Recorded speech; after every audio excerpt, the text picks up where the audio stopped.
નવસારીના છાપરા રોડ પર આવેલા દેવલ કોમ્પ્લેક્સમાં ભીષણ આગ લાગવાની ઘટના સામે આવી છે. બિલ્ડિંગના 6થા માળે આવેલ ફ્લેટ નંબર 603માં અચાનક આગ ભભૂકી ઉઠતા આસપાસના રહીશોમાં અફરાતફરીનો માહોલ સર્જાયો હતો. માહિતી અનુસાર પ્રીતિબેન અનિલભાઈ જોશીના બંધ રહેલા ફ્લેટમાંથી અચાનક ધુમાડાના ગોટે ગોટા નીકળતા જોવા મળ્યા હતા, જેને કારણે બિલ્ડિંગના લોકોમાં ભયનો માહોલ ફેલાયો અને લોકો સુરક્ષિત સ્થળે દોડી ગયા હતા. સ્થાનિકોએ ફાયર સેફટીની સુવિધાનો અભાવ હોવાની ફરિયાદ કરી હતી, જેને કારણે શરૂઆતમાં આગ પર કાબુ મેળવવામાં મુશ્કેલી પડી હતી.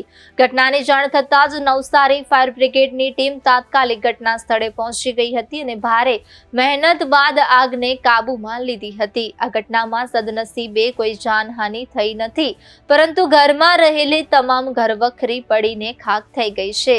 આગ લાગવાનું ચોક્કસ કારણ હજી સુધી જાણવા મળ્યું નથી અને પોલીસે તપાસ હાથ ધરી છે.